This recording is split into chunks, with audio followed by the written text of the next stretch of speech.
As far as we know, it's the only home to life in the universe. Why? What is it that makes our planet so special? The answers are hidden deep in the Earth's past. To find them, we must travel back in time, to see the first humans walk the Earth, to ride continents on a collision course, face killer dinosaurs, dive into oceans full of bizarre life forms, feel the bitter chill of global ice ages, and experience the fury of cosmic missile attacks. We must travel back in time until we reach the birth of the Earth itself. Then we can piece together our planet's incredible story and discover why all of this, all of us, are here.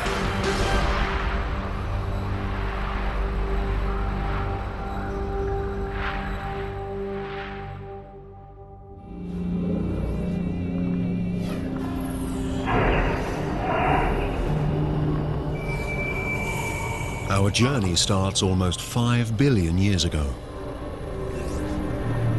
But this can't be right. There's no sign of our beautiful blue planet.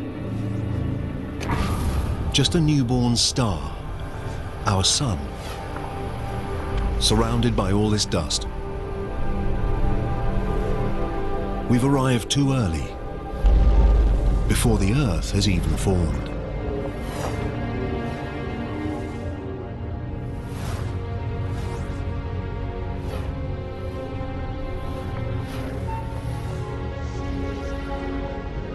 Speed up time, and we can see gravity pull the dust into tiny rocks.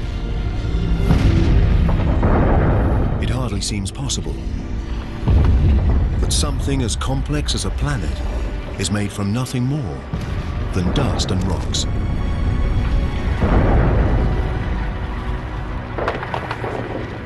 Over millions of years, gravity pulls these rocks together to form the Earth. One of at least 100 planets circling the sun.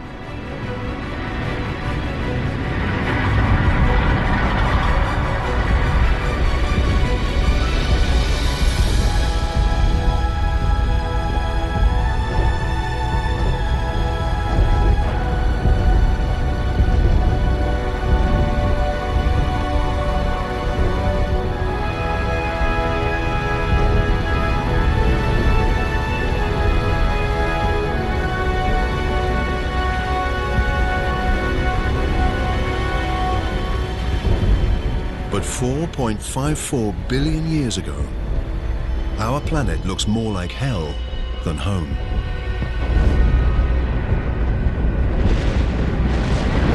Up close, the temperature is over 1200 degrees Celsius. There's no air, just carbon dioxide, nitrogen, and water vapor. It's so hot, so toxic, that if we got any closer, we'd be incinerated and suffocated in seconds. The newborn planet is a boiling ball of liquid rock. There are virtually no solid surfaces, just an endless ocean of lava.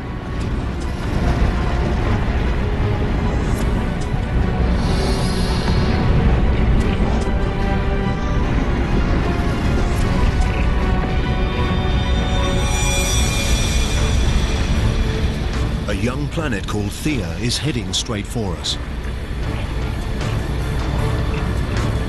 It's the size of Mars, and it's traveling at nearly 15 kilometers a second, 20 times faster than a bullet.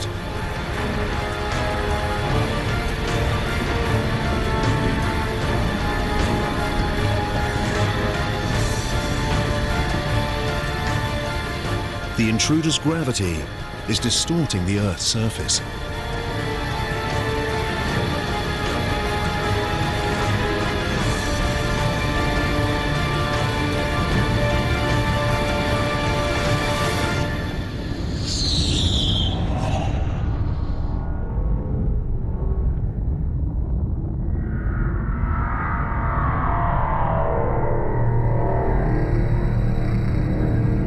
blast wave races out around the planet. It's as though both young planets turn to liquid. Trillions of tons of debris blast out into space.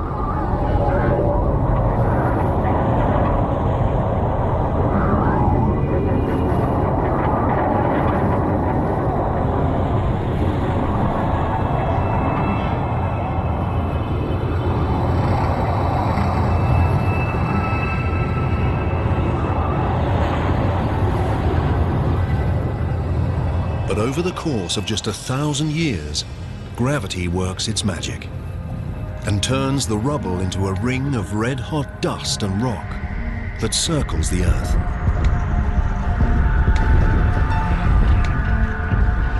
And now, from this ring a ball forms, over 3,000 kilometers wide.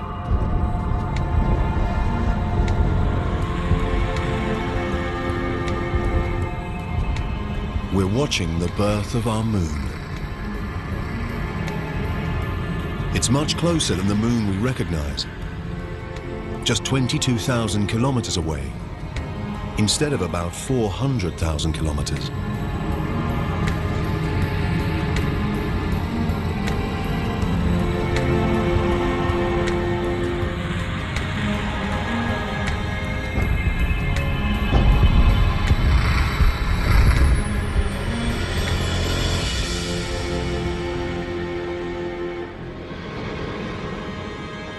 The sun rises over a cooling Earth.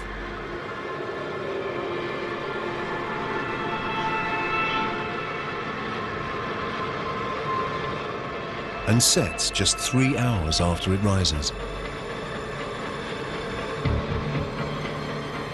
The impact has set the Earth spinning so fast that an entire day lasts just 6 hours. The days may pass quickly, but the Earth changes slowly. To understand the making of our planet, we need to fast forward through millions of years.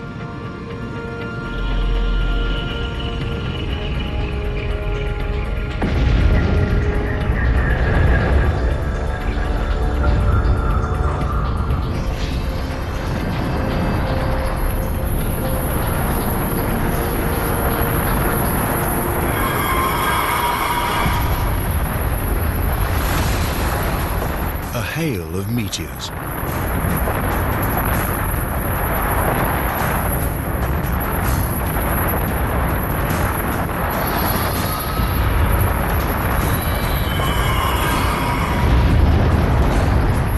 $3.9 billion years ago, and we're under attack from debris left over from the solar system's formation.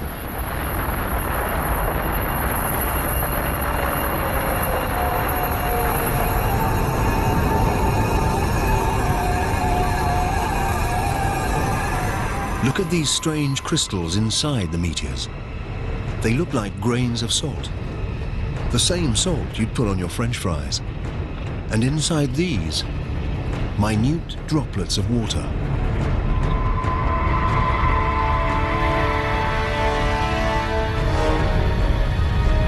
It seems these deadly missiles could contain the vital ingredient for life on Earth.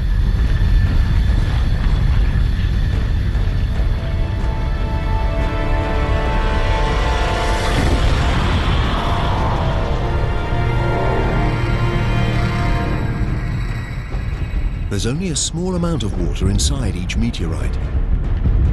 But as they bombard the Earth for over 20 million years, pools of water grow. The water collects on solid ground. The Earth's core remains molten, but its surface has cooled to around 70 or 80 degrees, just enough to form a crust. In the future, we could swallow this water when we take a drink. Every sip, every puddle, every drop of water in every ocean is billions of years old. And it may have traveled millions of kilometers to reach us, carried inside a meteor.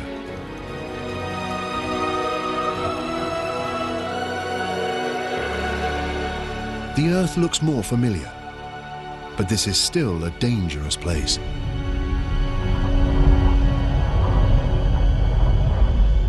This wind is as fast, perhaps faster than the most destructive hurricane.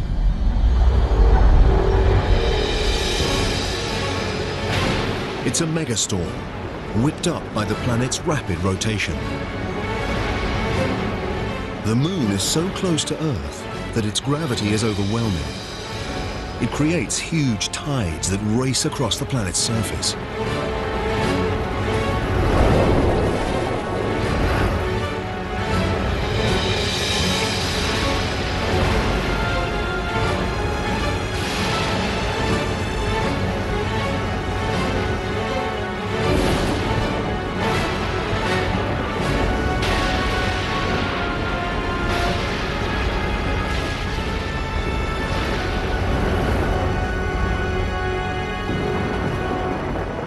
But over time, the Moon moves away. The waves calm, and the planet spins slower.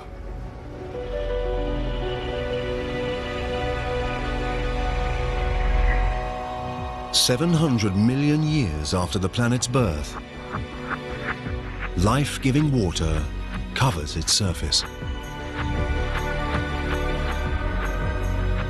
But not just water. There's something else down there. Tiny islands. They seem to have appeared from nowhere.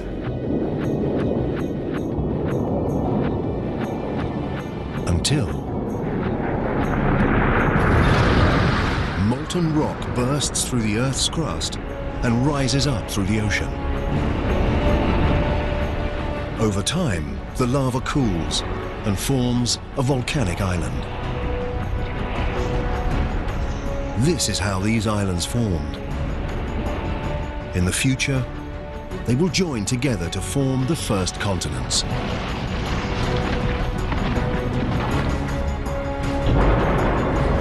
The infant Earth has water and land. It's beginning to look like the planet we call home. But the atmosphere is toxic, and the temperature is scorching. Nothing could live here.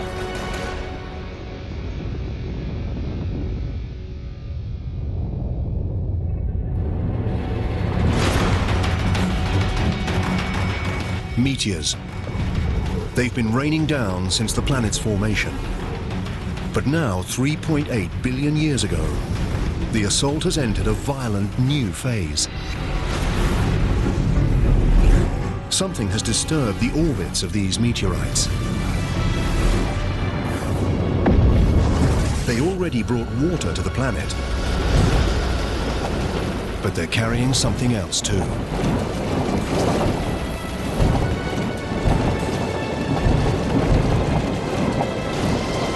As the meteorites dissolve, they release their minerals and transport carbon and primitive proteins, amino acids, from outer space to the bottom of the ocean. It's dark. The sun's rays can't reach beyond 300 meters, and it's close to freezing.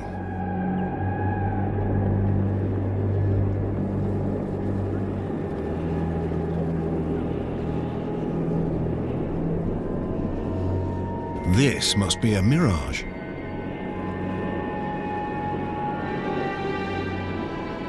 A city of underwater chimneys. It's not smoke. It's some kind of hot liquid. Seawater has seeped down into the Earth through cracks in the crust, getting hotter, collecting minerals and gases on the way.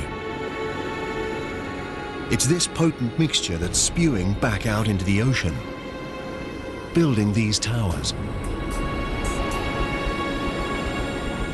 Add to this all those minerals and chemicals from the meteorites, and the water has become a chemical soup. It's impossible to know how or when, but somehow these chemicals have come together to create life. The water is now full of microscopic organisms. These single-celled bacteria are the earliest forms of life on Earth.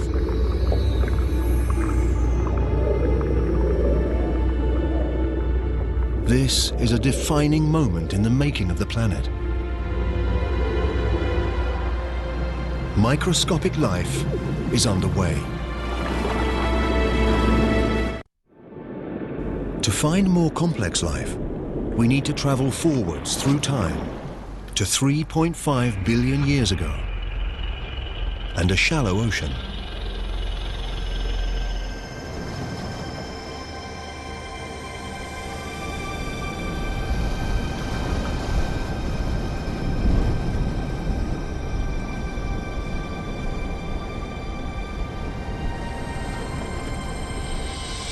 These look like rocks,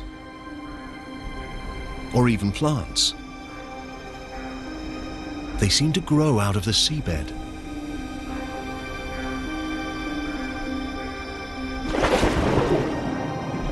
Each is a mountain of living bacteria, a colony called a stromatolite.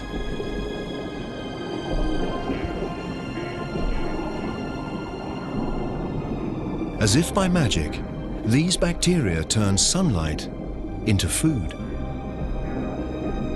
This process, called photosynthesis, uses the power of sunlight to transform carbon dioxide and water into glucose, a simple form of sugar, and similar to the stuff we put in our coffee.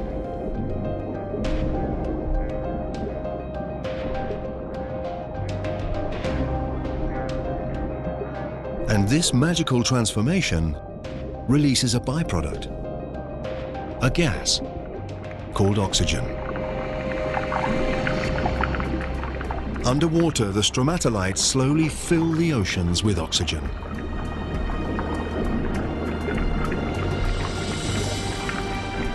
The oxygen turns traces of iron in the water into rust.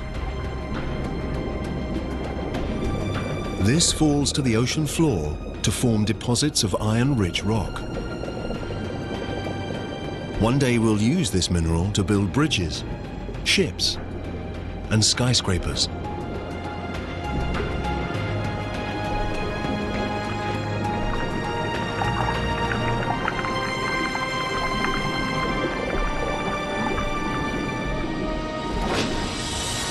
Above the waves, the oxygen transforms the atmosphere. These stromatolites are creating the single most important element for life on Earth. Without them, virtually every living thing wouldn't exist. When we take our next breath, we're doing it thanks to these colonies of ancient bacteria. Over the next 2 billion years, oxygen levels continue to rise. And as the planet's spin slows, the days get longer.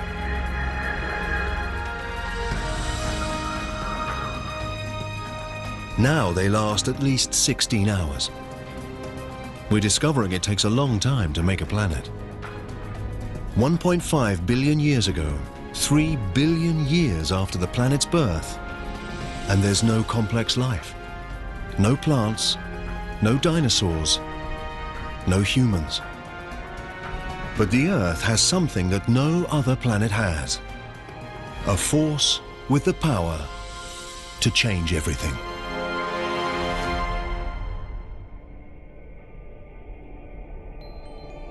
Our planet, a beautiful blue ball dotted with volcanic islands.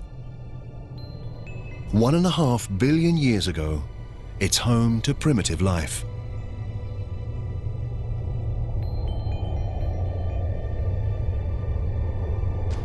Over millions of years, we can see something is rearranging the islands. Hidden beneath the ocean, the Earth's crust has broken into vast plates. Deeper still, the Earth's core is at work. It's hotter than the surface of the sun. So hot It generates movement in the rock beneath the crust. These movements push and pull the plates around the globe and carry the oceans and the islands with them. Millions of years race by. Seeing it like this, our planet seems active, changing, alive. Over 400 million years, a vast new supercontinent takes shape, called Rodinia.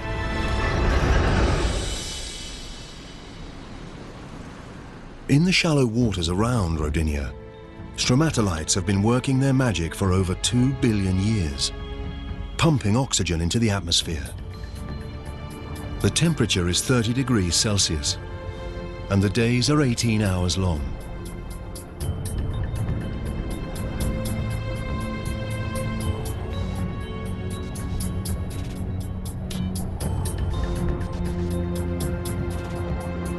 But this looks more like Mars than Earth. To find life here, we need to move on, through time.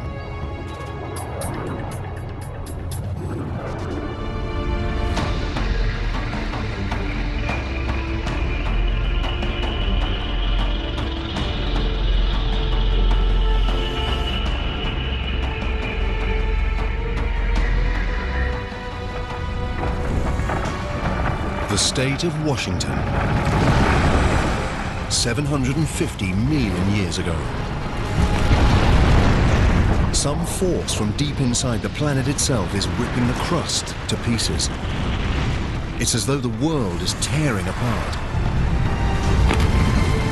And there's only one force powerful enough to do this: heat.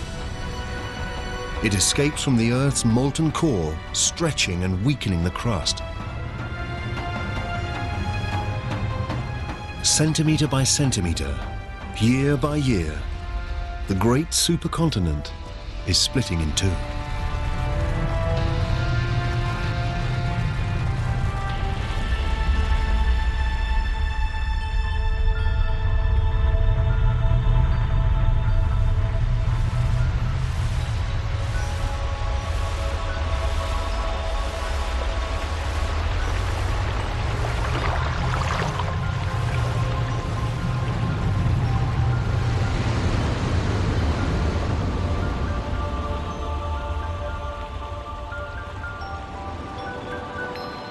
The intense geological activity has spawned a mass of volcanoes.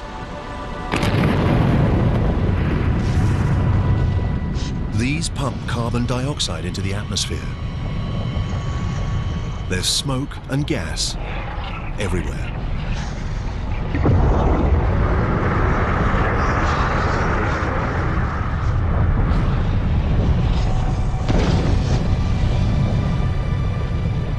All that carbon dioxide mixes with water to make acid rain. The rocks absorb the acid rain, including its carbon dioxide. And there are a lot of rocks on the Earth right now, exposed when the continent tore apart. So many that vast quantities of carbon dioxide are absorbed out of the atmosphere and locked up in the Earth's rocks.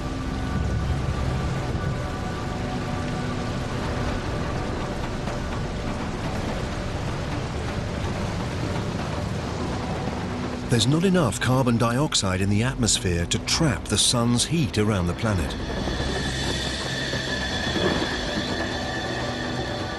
In just a few thousand years, the temperature plummets to around minus 50 degrees.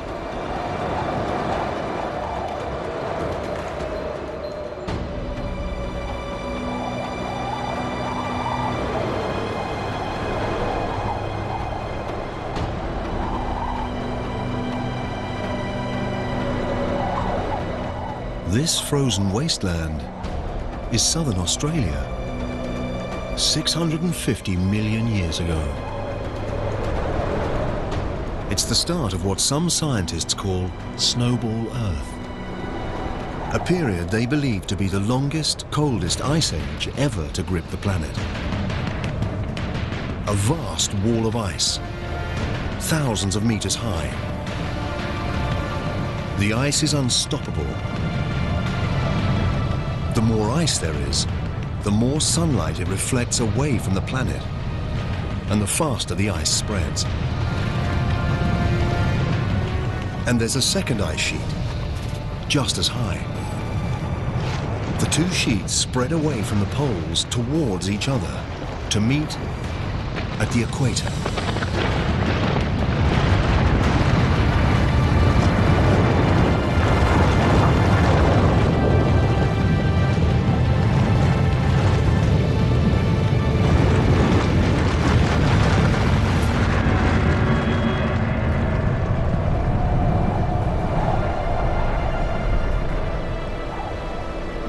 Now, an ice sheet up to 3 kilometers thick entombs the entire planet.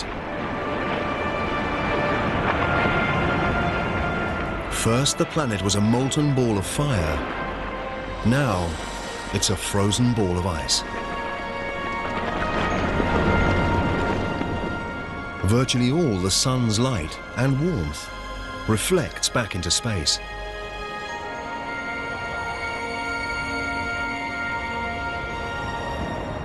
But it can't last forever. Something must release the Earth from this frozen prison. And when it does, who knows whether life will have survived beneath the ice? The surface is frozen, but the core is still hotter than the sun's surface.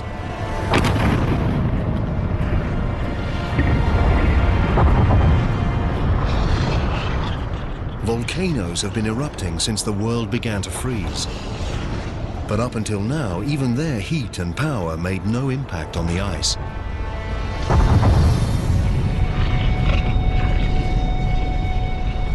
Volcanoes pump out billions of tons of carbon dioxide. Before the big freeze, the Earth's rocks absorbed most of the CO2. But now, with the rocks smothered in ice, there's nothing to absorb the gas. So it fills the atmosphere.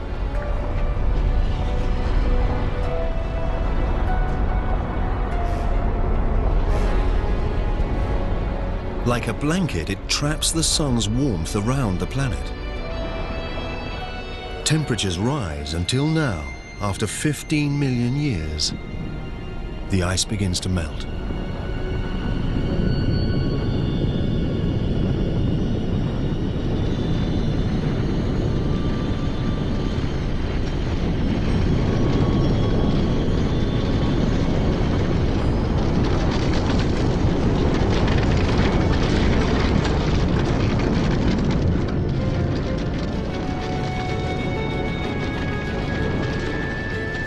It's thought that during Snowball Earth, the ice pushed the crust down. Now, as it melts, the crust bounces up. This creates fissures and weak spots, and more volcanoes.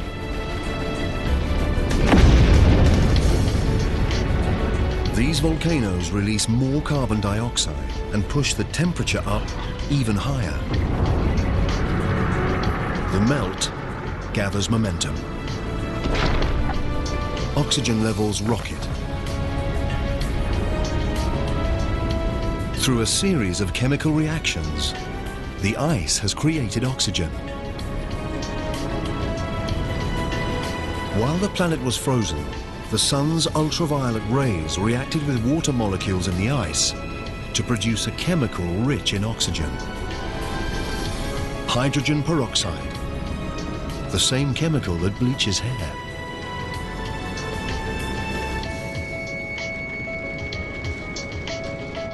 Now, as the ice melts, the hydrogen peroxide breaks down and releases massive amounts of oxygen.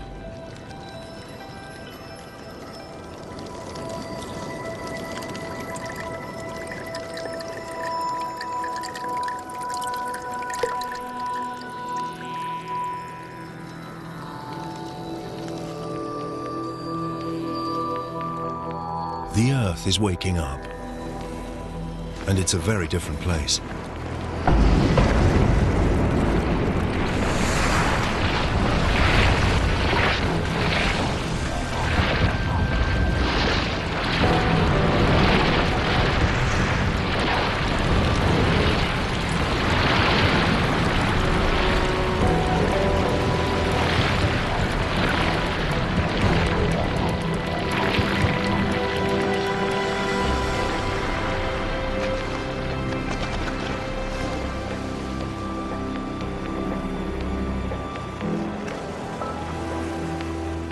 Now, 600 million years ago, the atmosphere is warmer.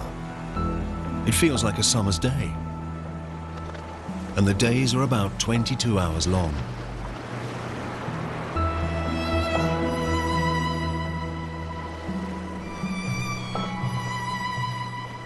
Add all this water, and it's the perfect recipe for life.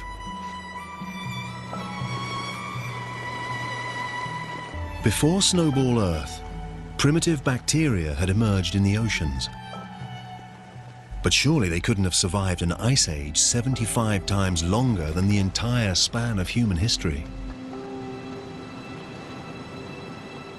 If something has survived, then our best chance of finding it is where we last saw life, in the ocean.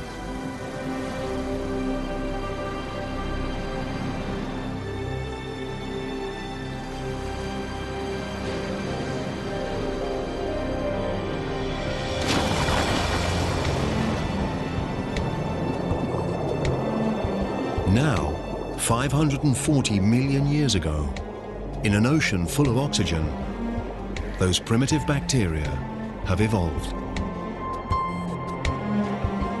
A handful must have clung on through the big freeze. There are plants everywhere. And something else. It looks like some kind of armored slug. It's called Wiwaxia. It's one of a new generation of complex multi-celled organisms.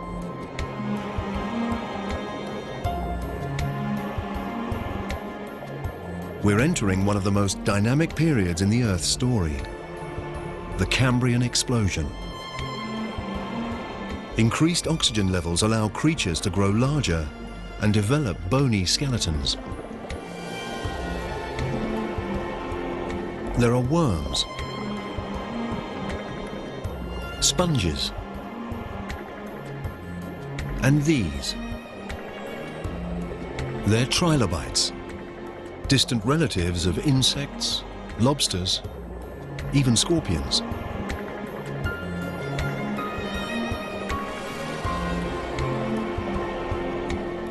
Life in the oceans is blossoming.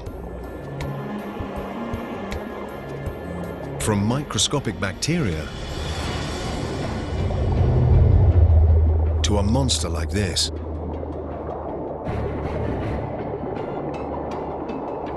This is Anomalocaris. It's about 60 centimeters long.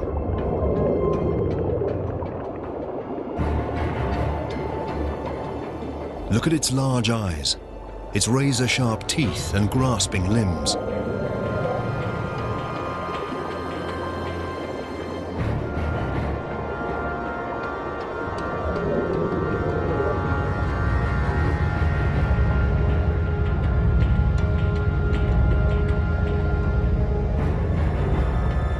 All Anomalocaris has to do is take its pick.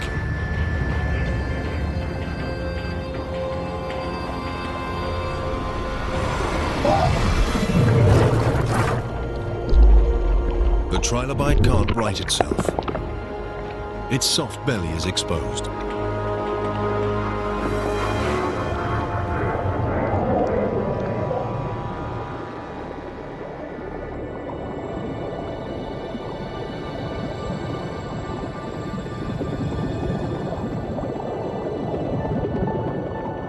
These are Picaia. They're just 5 or so centimeters long, but they've got what may be the first ever spine. Over millions of years, this simple structure will evolve into the spine that keeps us standing erect. And creatures are beginning to take on familiar forms.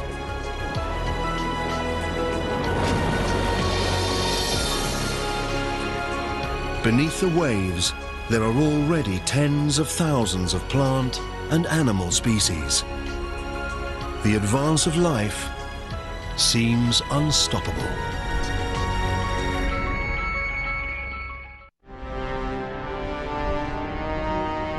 We're looking for life on land. 460 million years ago, and the plates have moved again. Below lies a new continent, Gondwana. It's a warm 30 degrees Celsius. Oxygen levels are close to those in which we live. The land should be covered with plants, crawling with creatures. But there's not much here, beside a few patches of algae.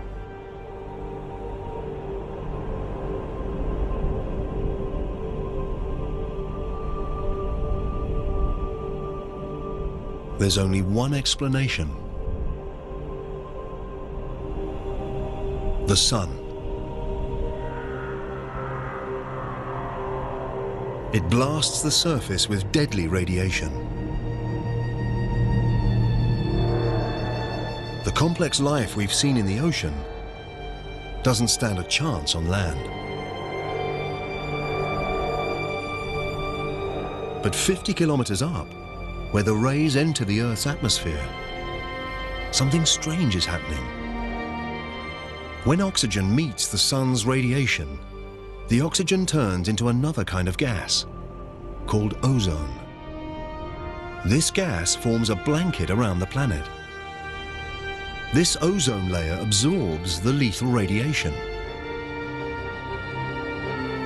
Over 120 million years, the ozone layer gets thicker and stops more and more radiation from reaching the Earth's surface. Without this layer, life on land simply wouldn't exist.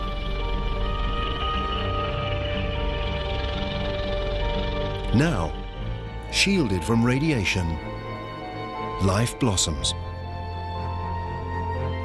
Those small mossy lumps are the first land plants. And they're pumping out even more oxygen. Levels soar.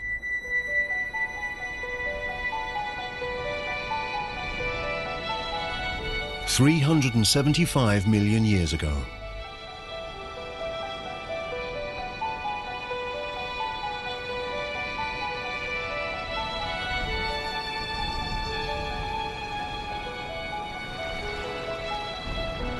There's something down there. In the water. It's moving. Swimming.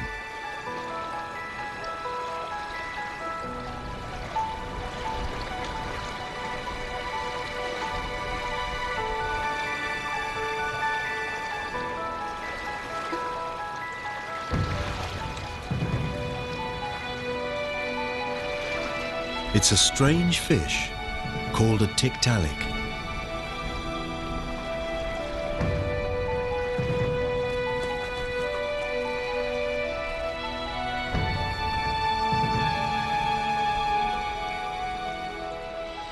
Its neck allows it to raise itself up.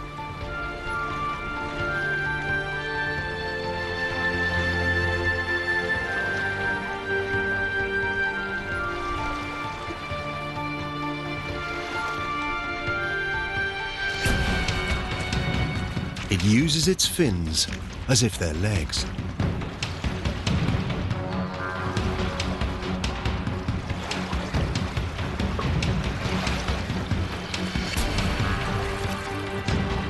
And moves out of the water, where plant life is exploding.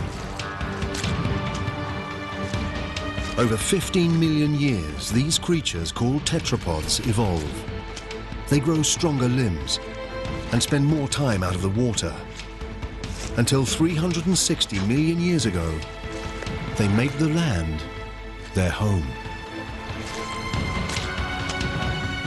It's from a creature like this that all four-legged vertebrates will evolve. Dinosaurs, birds, mammals, and eventually you and me.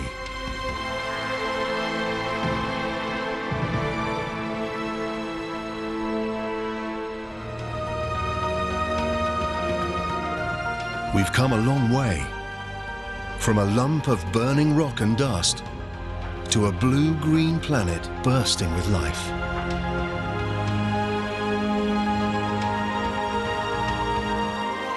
There are still no humans, But there are fish, plants, and this. It's a dragonfly. A dragonfly the size of an eagle. This giant is called Meganeura. What were once legs have evolved into wings, extending the dragonfly's hunting territory over a vast area.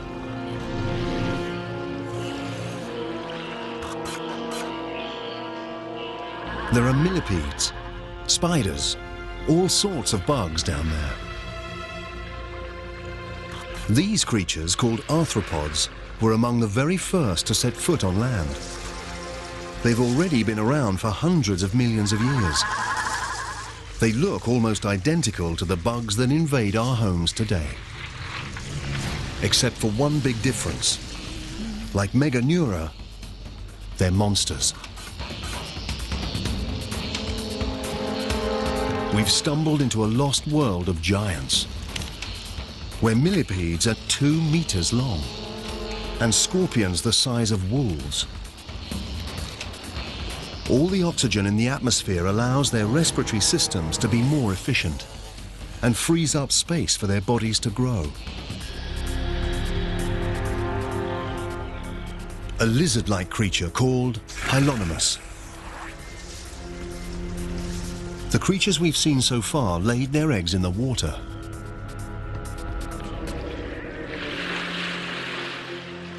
But these eggs contain all the water and nutrients the developing Hylonomus needs.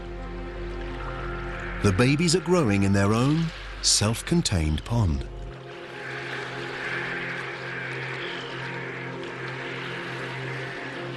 The egg is a major evolutionary breakthrough.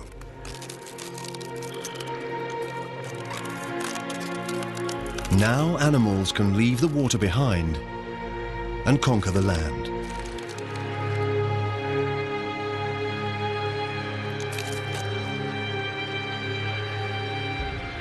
This baby Hylonomus will lead the advance. It's a new kind of creature, a reptile.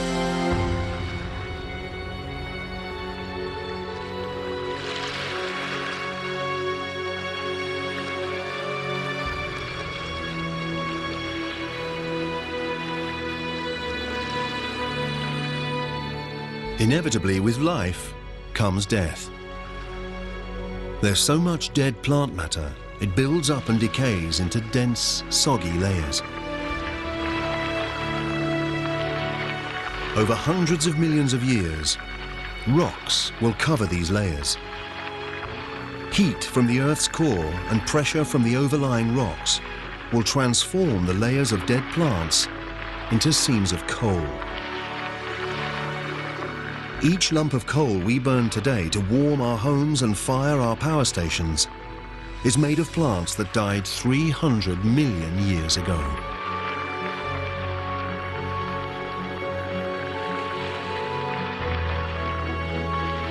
Amidst the decay, hidden from sight, life is stirring. Soon seeds will germinate, plants will grow, and this wasteland will live again. Life seems to have conquered the planet.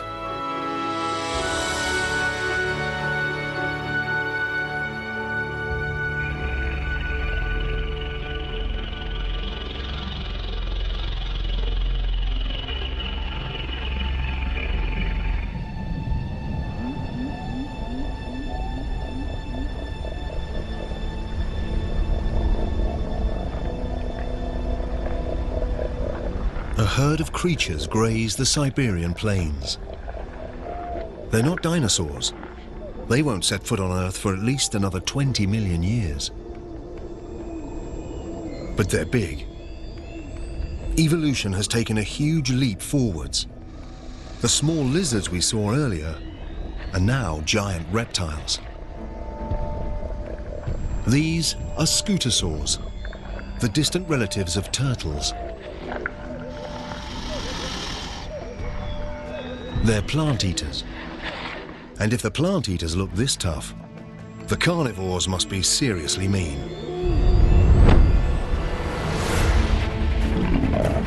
It's a Gorgonopsid, a perfectly engineered prehistoric killing machine.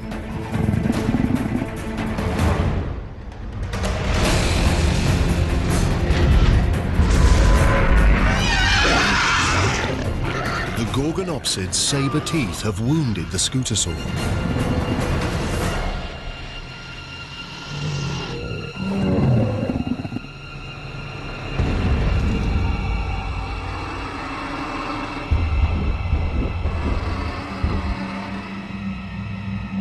The predator is watching as its prey grows weak from blood loss.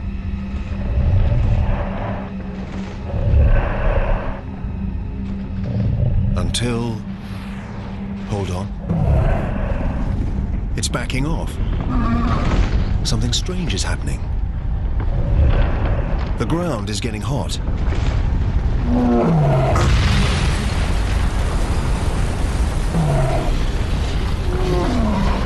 There must be enormous pressure beneath the surface.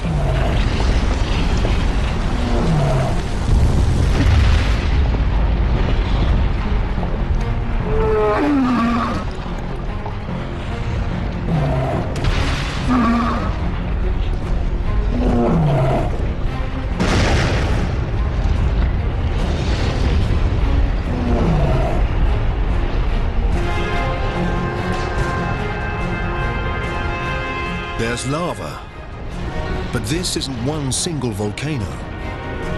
The entire landscape is erupting. It's a flood basalt eruption. A massive plume of mantle is rising up from deep inside the Earth, pushing molten rock out through fissures in the Earth's crust.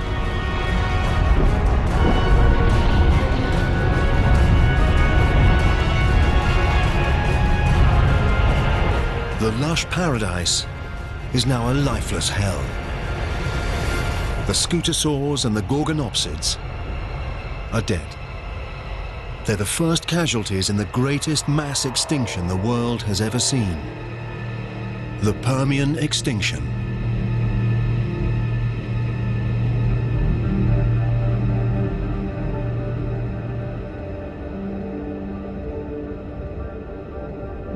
On the other side of the continent of Gondwana, it's as if nothing happened.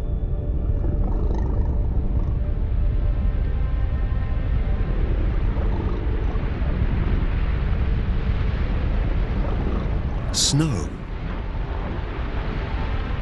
But the temperature is about 20 degrees Celsius. It's not snow, it's ash. Fallout from the eruption some 16,000 kilometers away.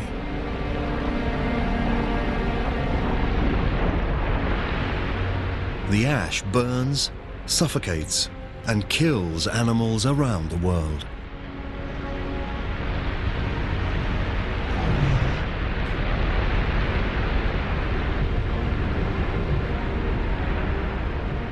The atmosphere is full of sulfur dioxide from the eruptions. As it rains, the gas turns to sulfuric acid and burns everything it falls on.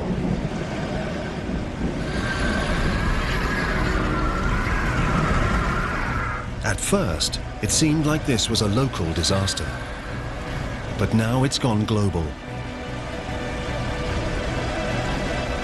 The Siberian eruptions increase the Earth's carbon dioxide levels.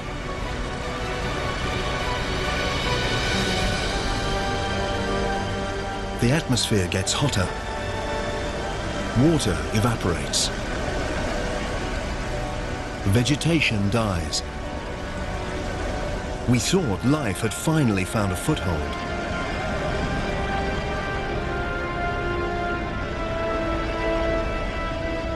Now it looks like we were wrong.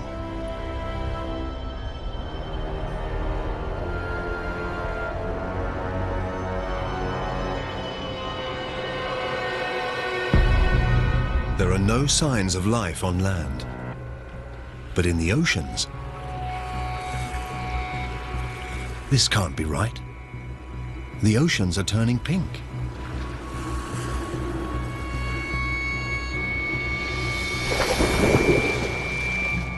And the plants, the trilobites, the predators, everything's gone. Everything except for this pink algae. The new hotter atmosphere must have heated the oceans and stripped them of oxygen. Now, nothing except algae can survive in the stagnant water. The Siberian eruptions are transforming the entire planet. Nothing, not even the deepest ocean floor, is beyond their reach. Look, bubbles.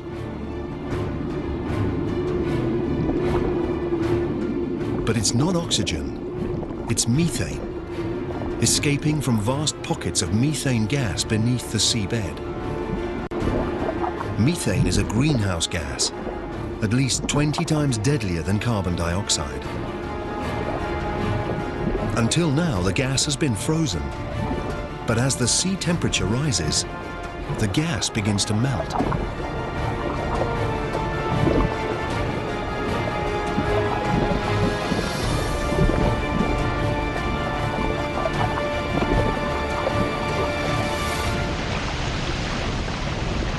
Released into the atmosphere, this powerful gas pushes up temperatures even further, up to almost 40 degrees, 6 degrees hotter than before the Siberian eruptions.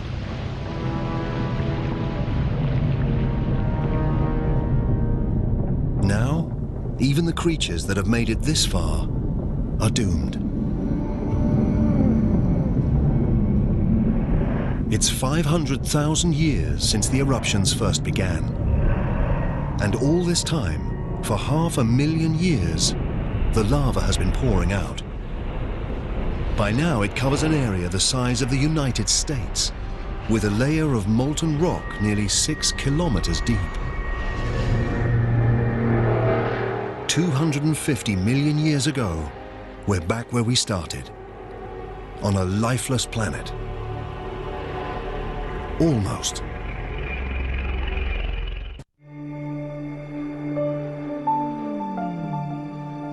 It's 50 million years since virtually all life on Earth was wiped out, and the planet has been transformed.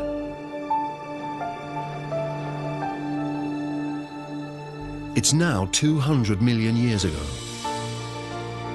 and there's just one supercontinent called Pangaea, stretching from pole to pole.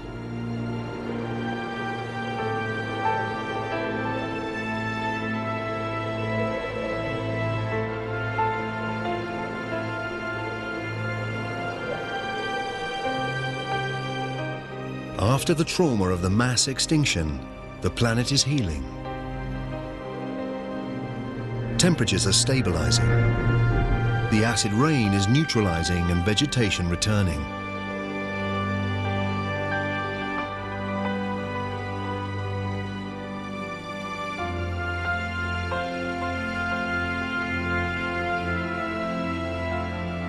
And with 95% of all life on Earth wiped out, the field is open for a new species to emerge.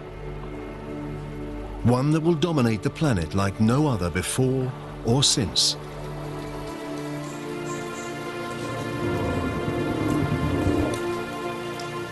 The dinosaurs. These dinosaurs are called amosaurs. Like all dinosaurs, they've evolved from the handful of reptiles that survived the Permian extinction. At 4.5 meters tall, their size makes them slow and vulnerable.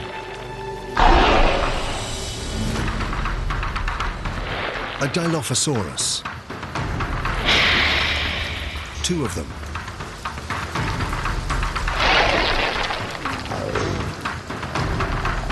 They're small and fast.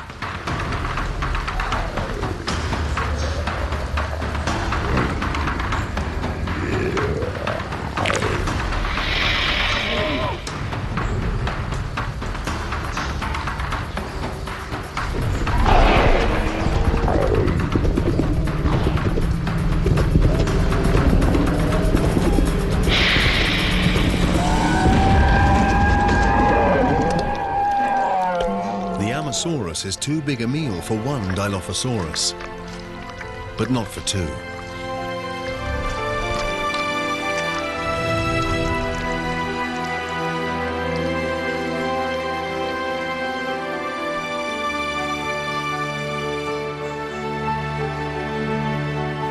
The dinosaurs have repopulated the Earth, but no species can tame this restless, volatile planet.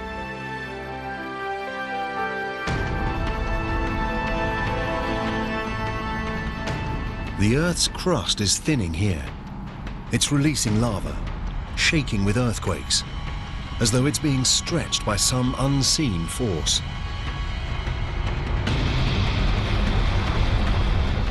And the same thing is happening all the way down what will be North America's eastern seaboard.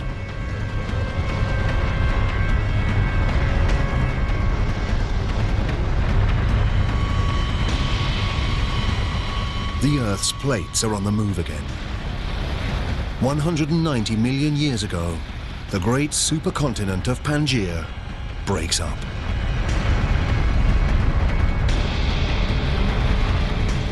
A vast slab of land has broken away. It creates a chasm, and this fills with a new ocean called the Tethys, over what will one day be the Middle East. Currents are pushing nutrients up into the coastal waters running along what will be Saudi Arabia, Iraq, and Iran. And the nutrients attract fish in their millions.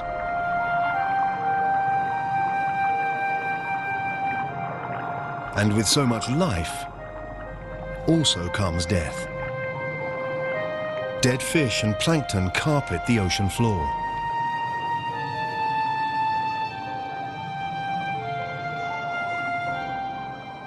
Over the next 10 million years, layers of rock will bury and heat the dead creatures. Ancient fish and plankton will become oil.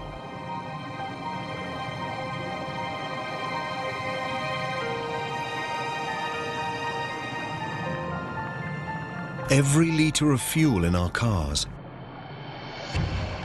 every piece of plastic on the planet, the paint on our walls, the carpet under our feet, even the soap we wash with, almost all originated in this way.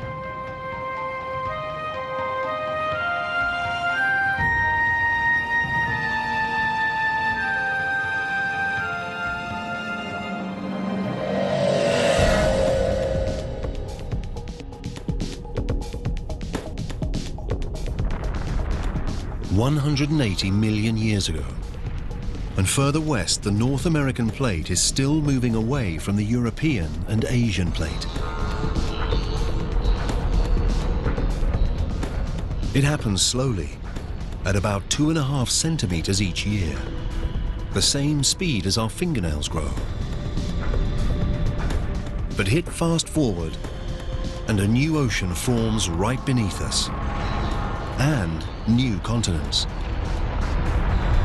Montreal moves away from Marrakesh, New York from West Africa.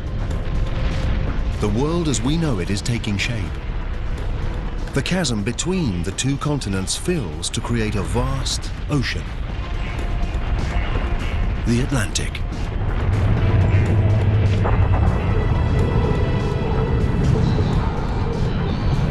And there in the middle, a volcano.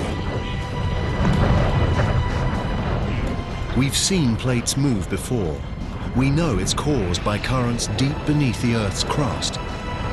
This process is happening down there, right now.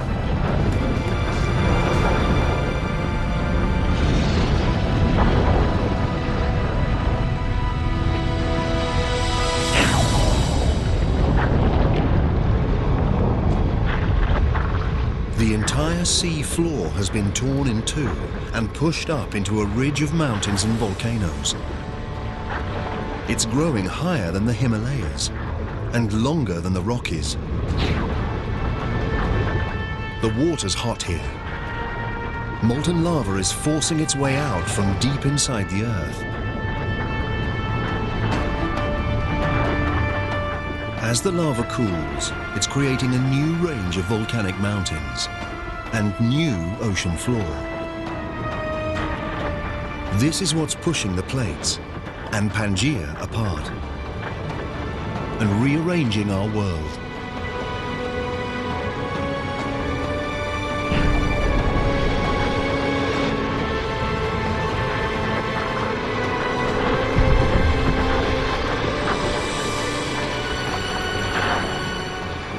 It's this geological activity that makes the Earth restless, creative, unique. And every time the planet reinvents itself, the things that live on it must adapt and evolve.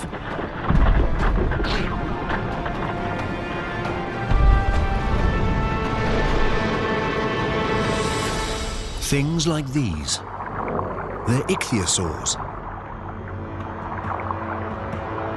Their reptile ancestors lived on land, but as the planet changed, so did they. They grew fins and moved into the newly formed Atlantic Ocean.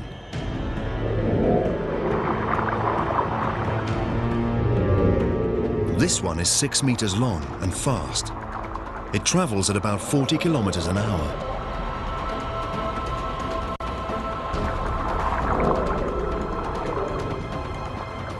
It's the ocean's fastest creature, the most efficient predator, and it's ruled the Earth's oceans for 50 million years.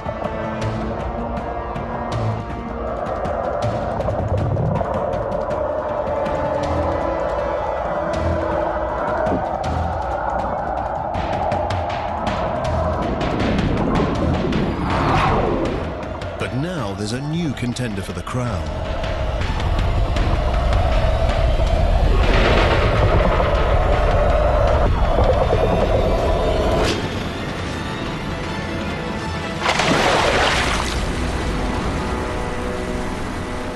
A pliosaur. Longer than a bus, as heavy as a truck.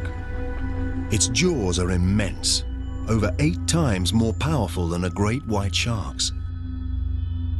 And its teeth are 30 centimeters long.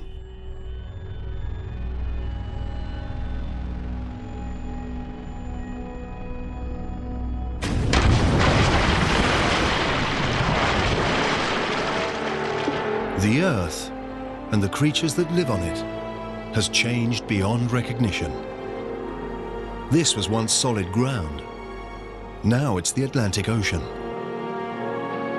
It was on this very spot that we stood and watched Amazons graze and Dilophosaurs stalk their prey. The dinosaurs' world may be different, but they're as dominant as ever. They appear invincible.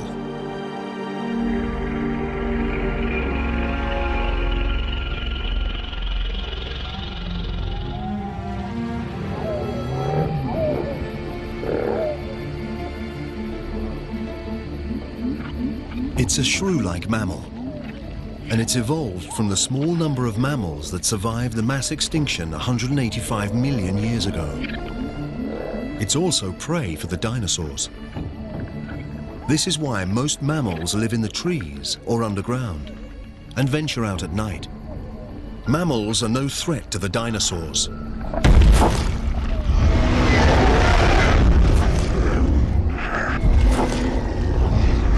Nothing on Earth can challenge their dominance.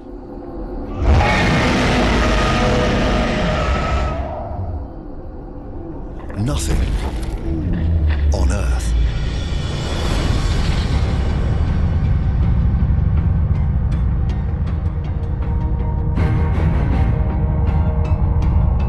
It's a lump of space rock, a large one.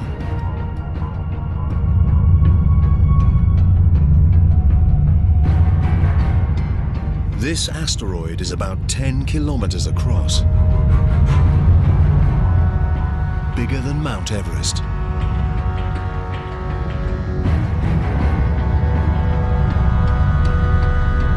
And it's traveling at over 70,000 kilometers an hour, straight towards the Earth.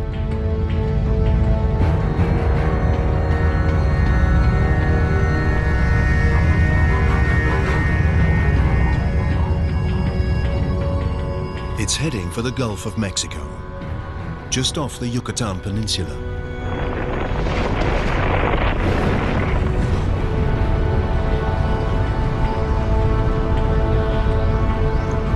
It travels so fast, blink and we'd miss the impact, unless we slow down time. It's a split second that will change the world forever.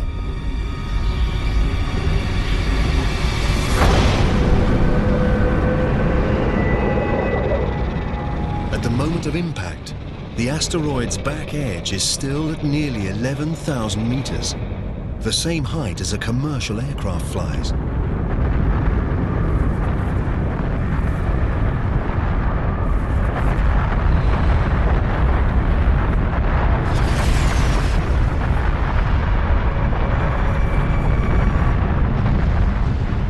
The asteroid strikes with such immense force, it destroys everything it hits. Even the asteroid itself instantly vaporizes.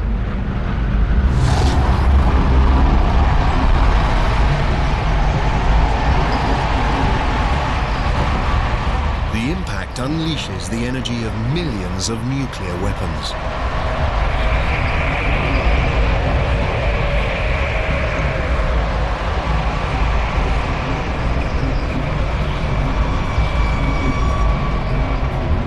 Nowhere is safe, not even way up here.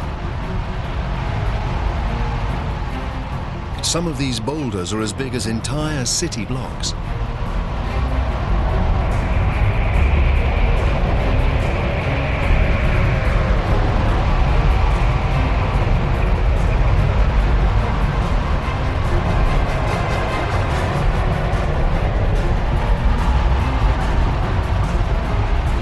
The blast wave races out from the impact zone like shrapnel from an exploding bomb.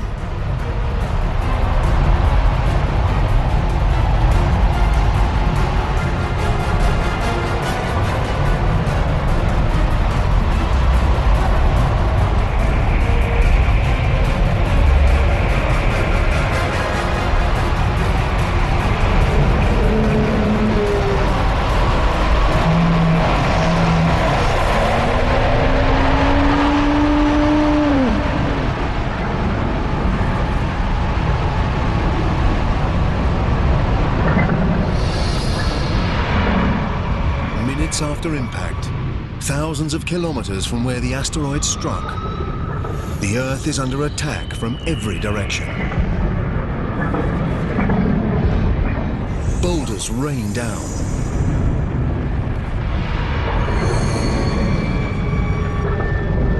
Earthquakes shake the ground.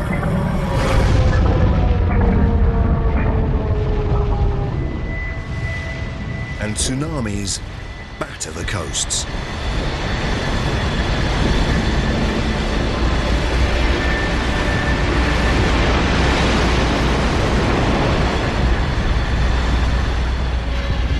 But the onslaught has only just begun. The plume of molten rock and dust spreads out and engulfs the planet. The entire sky is acting like a giant sun lamp.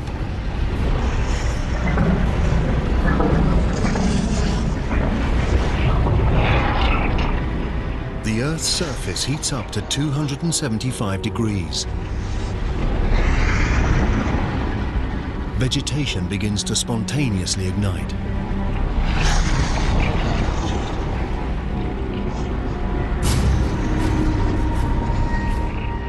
Even months after the impact, smoke and ash still block out the sun's rays. With less sunlight, plants die, and the animals that eat them starve. Against this onslaught, it's hard to see how anything can survive.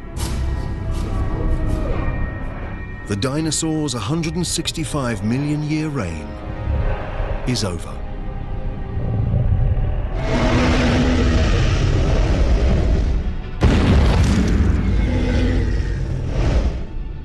But the dinosaurs' demise is an opportunity for another species.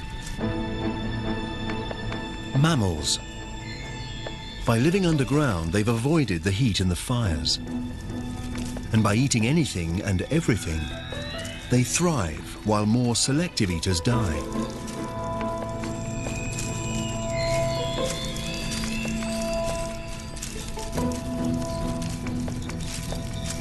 These are the unlikely inheritors of the dinosaur's crown.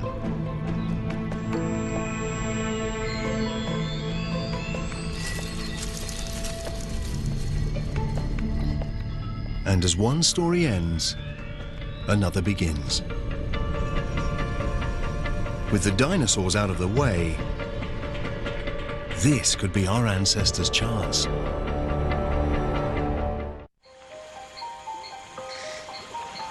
The dinosaurs are long dead.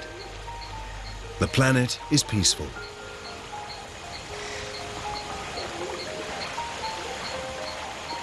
In this new world, our mammal ancestors are evolving.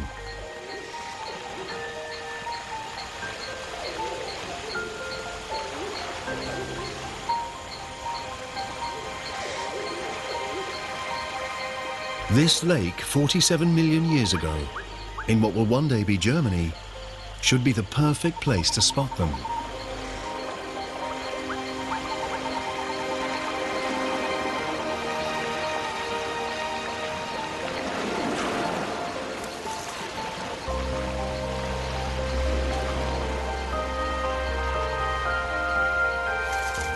This isn't like the mammals we saw earlier. Its eyes and brain are bigger. This is Darwinius massillae, or Ida. She looks nothing like us, but fossil evidence from our own time tells us these creatures could evolve into monkeys, apes, and eventually humans. We're looking back through 47 million years of evolution to what may be one of our earliest known ancestors.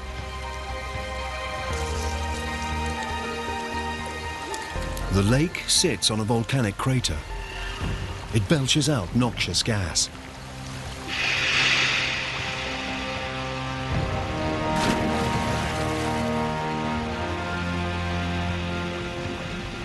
Now, the lake that killed her will preserve her in its oxygen-depleted depths.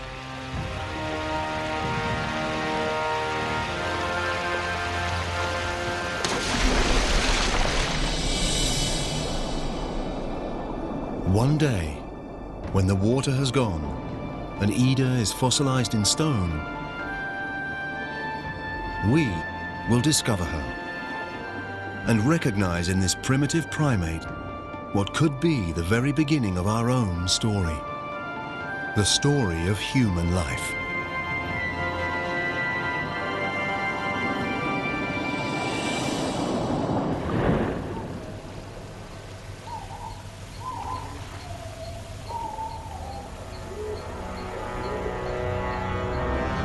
We're closer to understanding how everything we've seen, from ocean bacteria, through walking fish, and subterranean rodents, leads to us, and to understanding how our planet was made.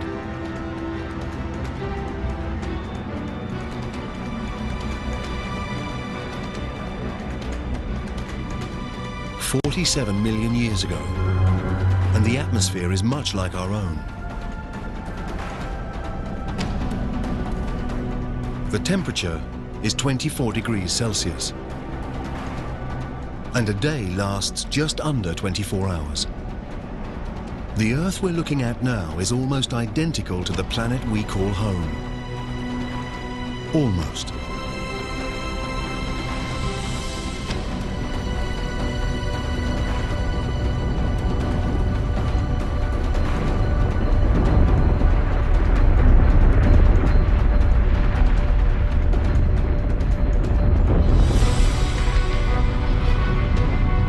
The Earth's plates have been on the move again, with the continents on their backs.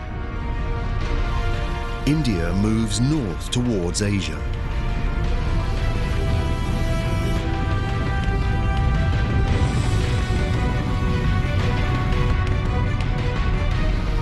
The Indian and Asian plates are locked in a titanic struggle.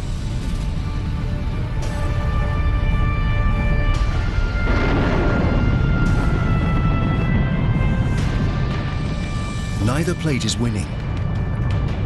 Both plates begin to buckle. What was once ocean floor contorts upwards along a 2,500 kilometer line.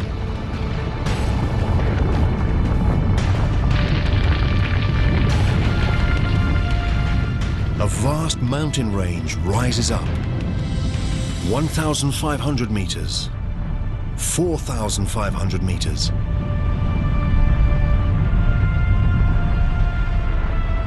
Now over 8,000 meters.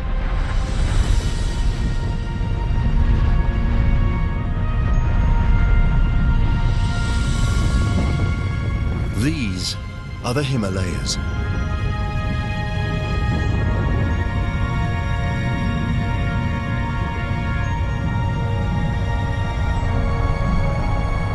And there it is, the highest mountain of all.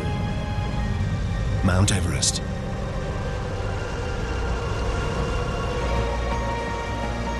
When the snow on the peaks melts, it feeds great rivers. The Ganges, Indus, Yangtze, and Yellow rivers.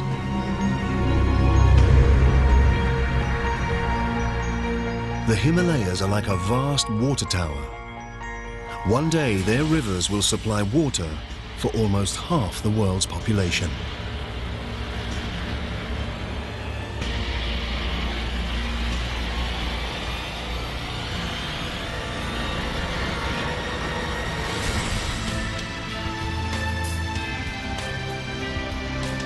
"20 million years ago, this is our planet, with every continent, every ocean, just as we know it.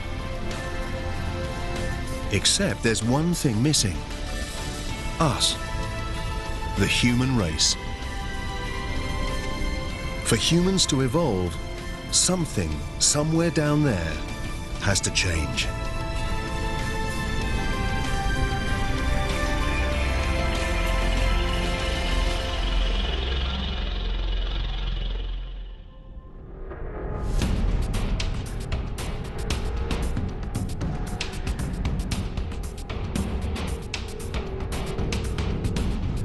Along Africa's east coast, between the plates that make up the Earth's crust, a great rift opens up.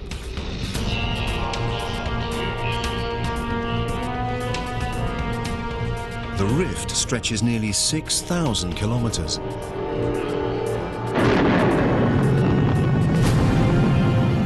Along its edge, mountains grow.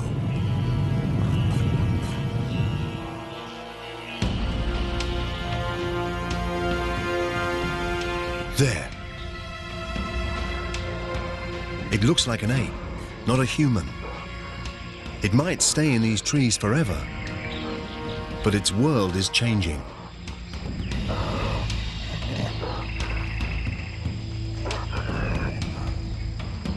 The growing mountains act like a wall. They stop moisture from the Indian Ocean passing over the land. It's getting hotter and drier. The lush rainforest is becoming arid savanna. The new, hotter climate destroys the creature's habitat.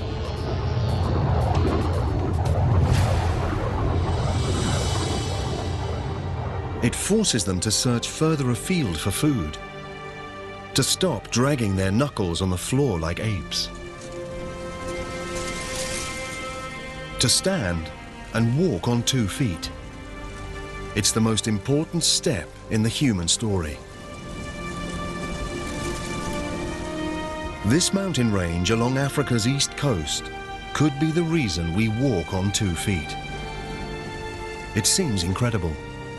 The random movement of 2 plates may have kick-started a chain of events that will lead to the first humans.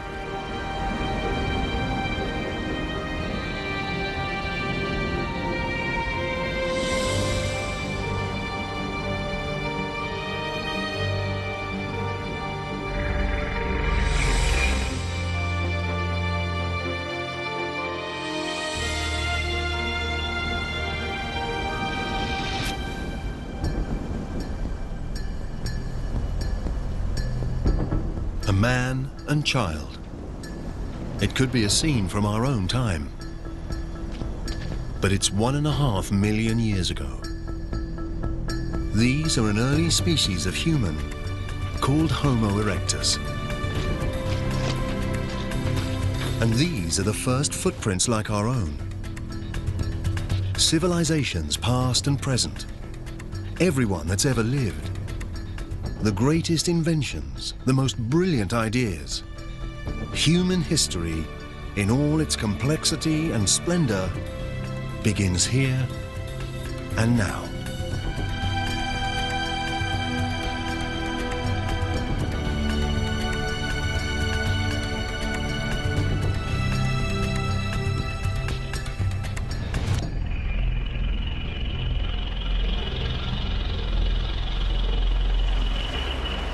The climate changes again. 70,000 years ago, sea levels fall. The gap between Africa and Arabia shrinks down to just 13 kilometers. The Red Sea is narrow and shallow enough for this small group to cross out of Africa. They're another, later species of human called Homo sapiens.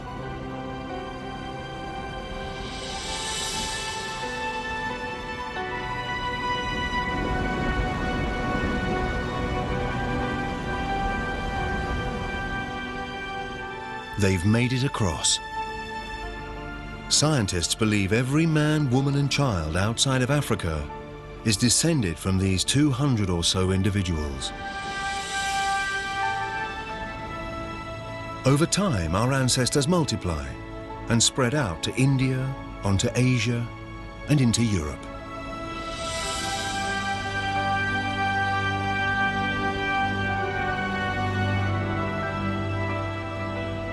But while humans head north, a giant wall of ice travels south.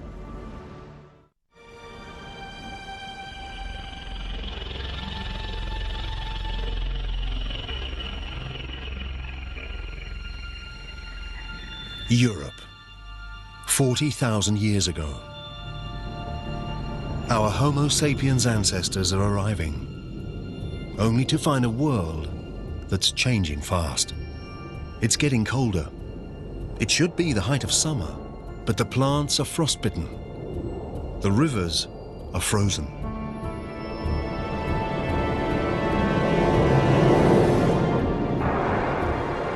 Natural changes in the Earth's orbit, CO2 levels, and the flow of warm water around the planet conspire to lower the Earth's temperature. The Earth and its inhabitants enter an ice age. Glaciers as high as skyscrapers creep over the northern hemisphere at 30 centimeters a day. Slow and powerful, they sculpt the landscape as they move over it, gouging out great depressions. The planet will never look the same again.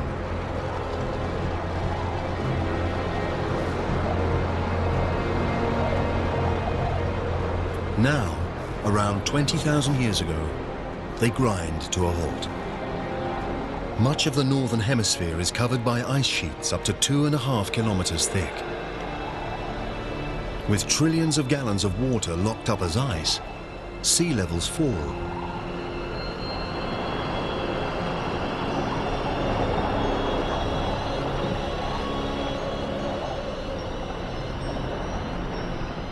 "20,000 years ago, a strip of land emerges from the ocean between Siberia and Alaska. It's a bridge between two vast continents, a gateway that takes humans from Asia to a new world, America. It's the last great continent to be colonized, the last great human migration. And somewhere down there are the first Americans.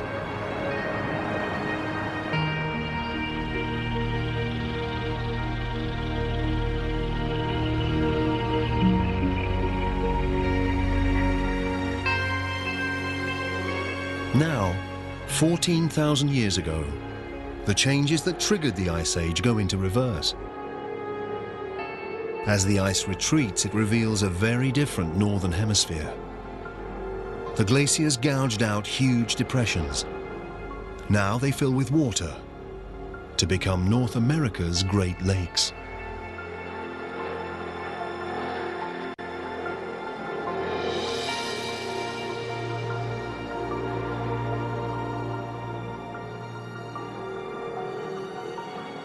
"6,000 years ago, the ice retreats back to the poles, to the Arctic and Antarctic.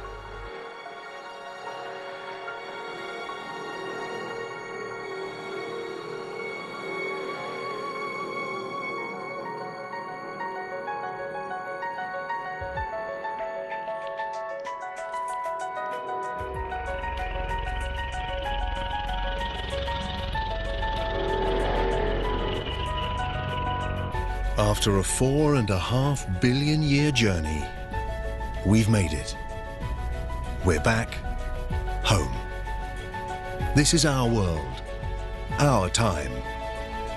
Now, for the first time, we can piece together our planet's incredible story. We can understand how and why everything we see around us is here today.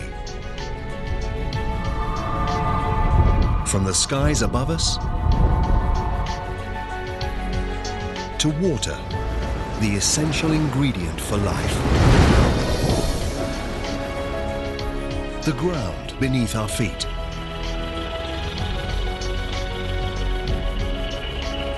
And finally, life.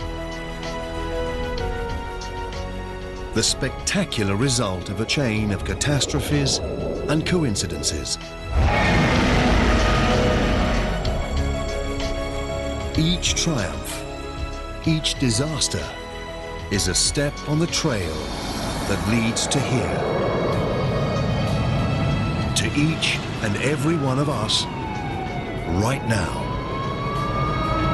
But Earth's story doesn't end here. A lot has happened, but there's more to come. The Earth will live for at least another 4.5 billion years. Everything we've seen on our journey is only half the story.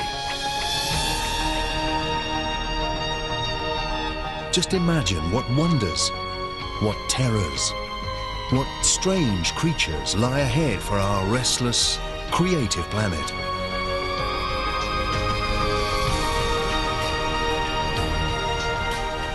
The next chapter of Earth's story is still to be written. Take another epic voyage in Journey Through the Milky Way, brand new next Sunday at 7. Stay tuned for 2012, The Final Prophecy.